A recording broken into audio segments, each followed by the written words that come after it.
नमस्कार. रोजच्या पॉझिटिव्ह बातम्यांच्या डोस सोबत मी पुन्हा आली आहे. आजच्या काही चांगल्या बातम्या घेऊन.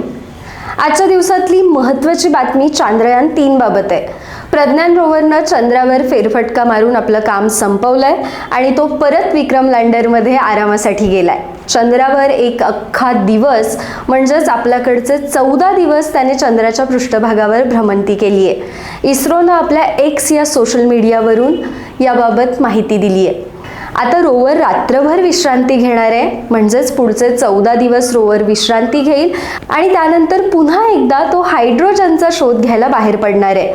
सौर पॅनेलनुसार 22 सप्टेंबर रोजी चंद्रावर सूर्योदय अपेक्षित आहे. त्यानंतर रोवर पुन्हा आपलं काम सुरू करणार आहे. दरम्यान रोवरनं आपल्या पहिल्या फेरीत चंद्रावर ॲल्युमिनियम, सिलिकॉन, कॅल्शियम, आयर्न या प्रमुख अपेक्षित घटकांव्यतिरिक्त सल्फरसह काही घटकांची उपस्थिती असल्याचा शोध घेतलाय. यासोबतच आपल्या पहिल्याच सौर मोहिमेतील आदित्य L1 उपग्रहाचा पहिला टप्पा यशस्वीरित्या पूर्ण झालाय. ISRO telemetry tracking and command नेटवर्कद्वारे याबाबत माहिती मिळाली आहे. भारतीय वेळेनुसार उद्या म्हणजेच 5 सप्टेंबर रोजी पहाटे 3 वाजता आदित्य L1 पृथ्वीच्या कक्षेचं आपलं पहिलं परिभ्रमण पूर्ण करेल असं इस्रोनं सांगितलंय. यानंतर नोकरी शोधणाऱ्यांसाठी एक खुश खबर आहे. भारतीय स्टेट बँक अर्थातच SBI मध्ये बंपर भरती करण्यात येणार आहे.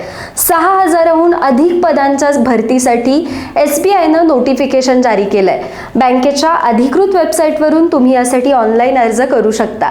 21 सप्टेंबर ही अर्ज करण्याची शेवटची तारीख आहे. तुम्ही कोणत्याही मान्यताप्राप्त विद्यापीठातील पदवीधर आहात. 1 ऑगस्ट 2023 पर्यंत तुमचं किमान वय 20 किंवा कमाल वय 28 पर्यंत आहे, तर तुम्ही अर्ज नक्की करू शकता.